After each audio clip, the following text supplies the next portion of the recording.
Vamos começar aí a terça-feira, dia 25 de agosto. Agosto praticamente aí tá passando rápido, na minha opinião, né? Agosto praticamente vai-se embora, no instante passa. Vou esperar o resto do pessoal chegar para comentar aí basicamente alguns pontos que tiveram ontem importantes, diga-se de passagem, importantíssimos. Principalmente aí com relação a uma live que fez o presidente do Banco Central, o Campos Neto, com relação aí à taxa básica de juros no Brasil, que é a Selic, e entre outros indicadores de sinalização. Teve também algumas coisas bem importantes ali que eu comentei no Close Friends com relação ao Tesouro Nacional e a dívida pública aqui no Brasil, que também é outro assunto que chama bastante atenção. Mas, enquanto o pessoal basicamente chega, tá?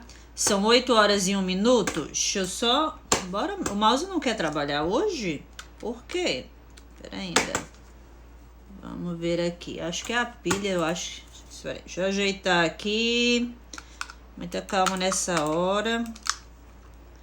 Acho que é a pilha. Bom, basicamente aí a gente viu, eu tinha falado ontem daquele mega pacote do governo, tá? De medidas aí sociais e econômicas e etc. Aí o que acontece? O governo ontem adiou esse mega pacote, estava super esperado, diga-se de passagem. E aí tá inclusive em um dos cadernos de economia do Estadão, que eu estava lendo agora pela manhã, às 4 horas da manhã, justamente aí o porquê que foi adiado. Basicamente nesse pacote, ele tá bem aquém, né, bem abaixo, digamos assim, do que pelo menos o presidente Bolsonaro esperaria, né?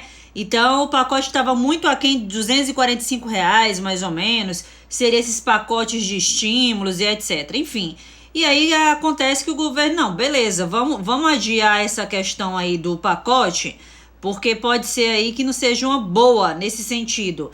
E aí, obviamente, foi adiado. Era um mega pacote que Paulo Guedes estava aí nessa questão, chamaram de Big Bang Day, né? Que seria aí basicamente um valor de renda Brasil, né? Para ser estimulado com relação na economia.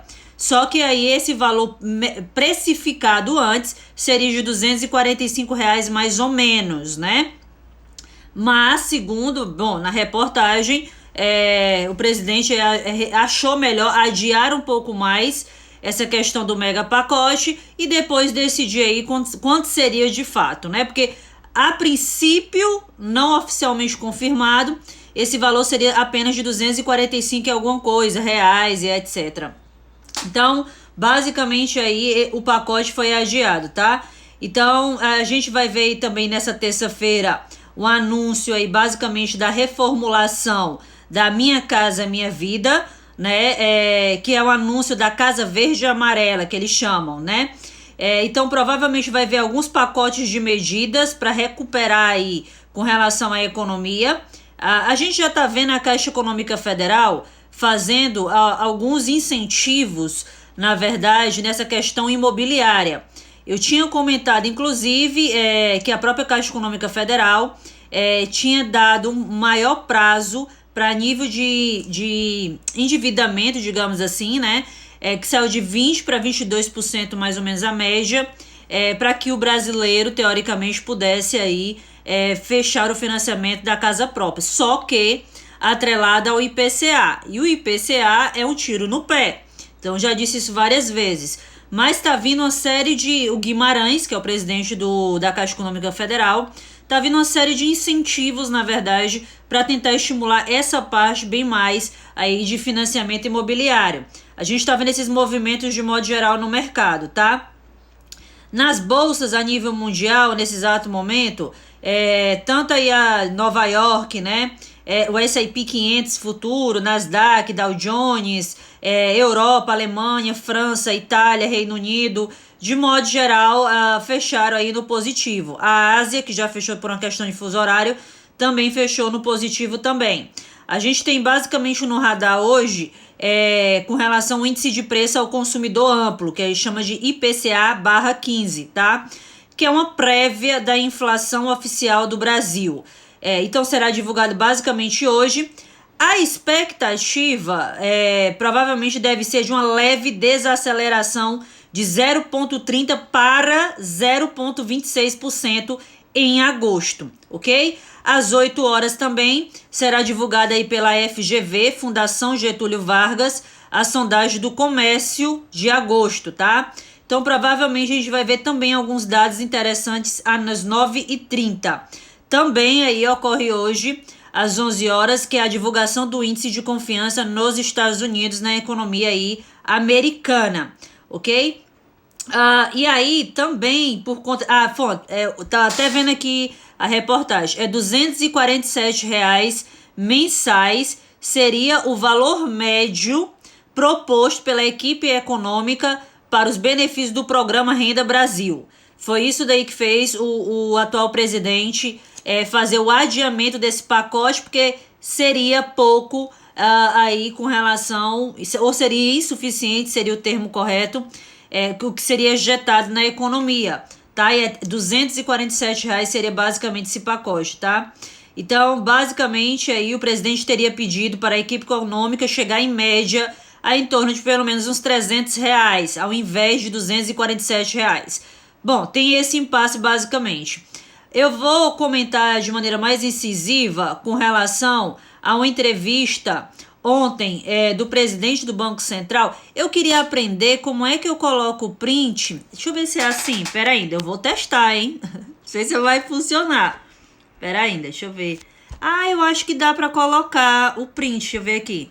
Dá, olha. Nossa, gente. Tô passada. Vocês estão visualizando aí, né? Deixa eu ver se... mas fica um pouco ruim. Mas dá pra compartilhar. Nossa, é esse print aí que eu tô mostrando pra vocês. Do presidente do Banco Central. Ele fala em Selic... ele fala em limite pra Selic, tá? Essa entrevista ontem do Campos Neto, que é presidente do Banco Central... ele comentou justamente com relação a esses cortes da Selic, tá? E ele falou que em algum momento, obviamente, isso vai ter uma sinalização de baixa, né? E, tipo assim, ele não vai ficar cortando a Selic até zerar, né? Isso tem um limite, né? Agora, o que ele falou que basicamente preocupa é essa questão de o país estar experimentando melhor esse patamar. Eu tenho medo da experiência não ser boa. Porque tudo que é um experimento pode ser que dê certo, pode ser que dê errado, basicamente, né? Enfim, então, ontem ele deu uma entrevista bem interessante, tá na capa, que é isso que eu tô mostrando, do Estadão, com relação justamente a esses cortes da Selic. Basicamente, ele tá sinalizando nessa entrevista, e já sinalizou em algumas outras, que iria fazer com relação a esse corte, iria ter um outro corte da Selic. Não necessariamente seria agora em setembro, porque vai ter reunião do Copom, mas vai ter possivelmente um outro leve corte, né? Esses cortes, nessa entrevista que eu estou mostrando aí do presidente do Banco Central, ele comenta que basicamente é uma forma de estimular a economia. Claro, eu vou cortando a taxa básica de juros no Brasil e eu tento estimular a oferta e demanda e aí um certo equilíbrio na economia. O problema, o risco tá, e ele comentou isso na reportagem, é de você sair cortando essa taxa básica de juros e, na verdade, acabar não impulsionando a economia, né? Acabar não tendo um efeito esperado. Então, o que é o problema? Quando eu saio cortando a taxa básica de juros no Brasil, por exemplo, que é onde a gente está, se isso não tem um resultado esperado, né, pelo Banco Central, vai ter o efeito contrário, que é taxa de juros mais alta mais na frente. Então, assim, pode acabar ocasionando um desequilíbrio econômico no Brasil com relação à inflação, uma série de outros fatores que vêm em conjunto. Então, ele fala um pouco dessa cautela que deve se ter justamente nessa história de sair cortando a taxa de juros e etc, etc. Então, é bem importante essa entrevista que ele forneceu, tá? Para assinantes da Estadão. Ele comentou basicamente também aquela história que teve que foi passado no Senado, mas depois foi vetado, enfim, tá aquela confusão toda ainda, do limite do cheque especial e cartão de crédito. Ele tem basicamente o mesmo raciocínio, não só meu, mas como muita gente do mercado, que não é interessante cortar a taxa básica de juros no Brasil, limitar a questão do cheque especial e cartão de crédito, porque isso também pode acabar travando com relação à liberação de crédito nos grandes bancos. Lembrando que no Brasil, de grande banco, você só tem basicamente Itaú, Bradesco e Santander. Caixa Econômica não entra porque é um banco praticamente misto e etc.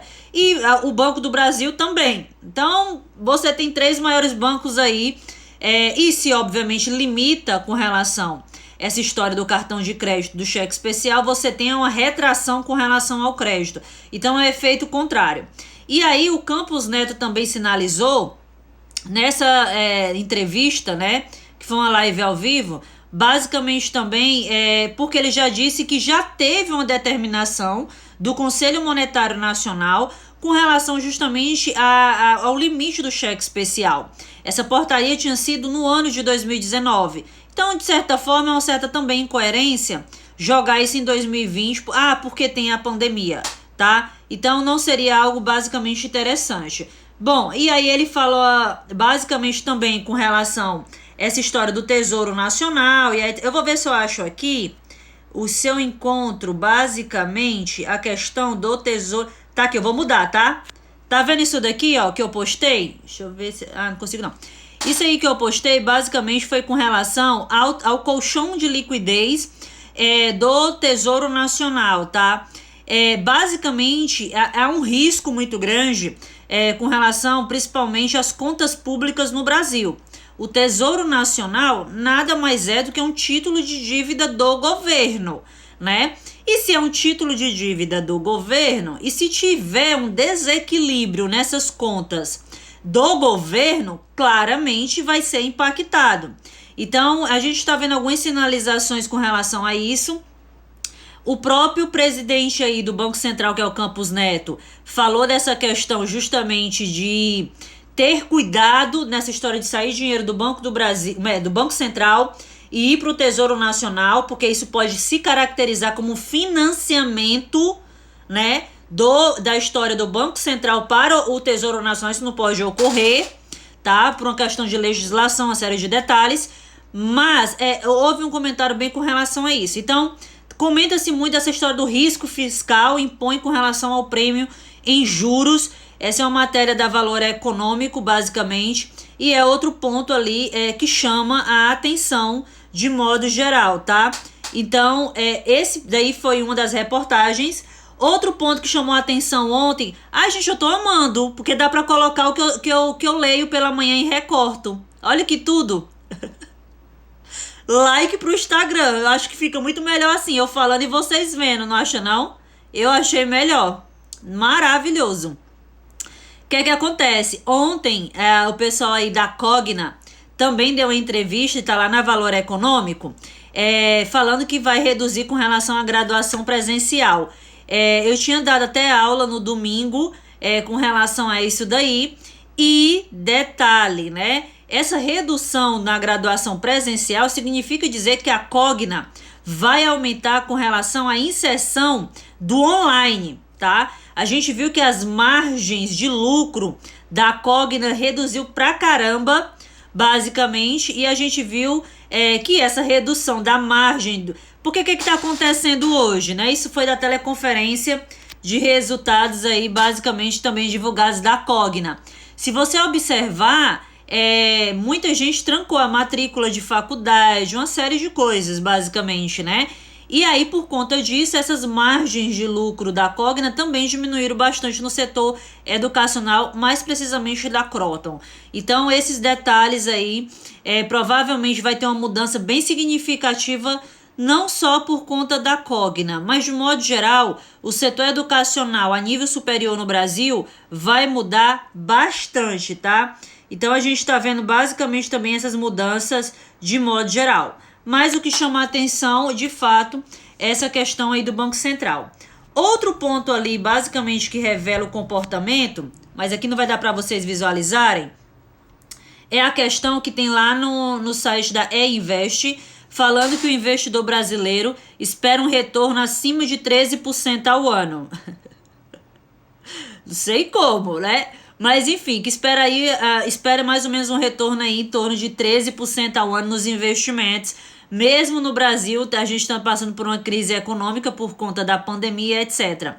Esse excesso de otimismo que está lá no site da E-Investidor, que é do Estadão, dá conta justamente aí dessa questão do o quanto esse otimismo exacerbado ele tá totalmente descolado da realidade que a gente está vivendo, tá? Então, assim, nem preciso comentar que isso daí não tem muito embasamento de modo geral. E ontem teve basicamente isso daqui que eu publiquei no Twitter, muito bom, vocês deveriam assistir, com relação aí basicamente o Luiz Standerberg, eu sempre erro o sobrenome dele, nossa, mas assim, e do Rogério Xavier. São gestores muito experientes, diga-se de passagem, em fundos e etc. O Luiz é do Fundo Verde, gestor do Fundo Verde.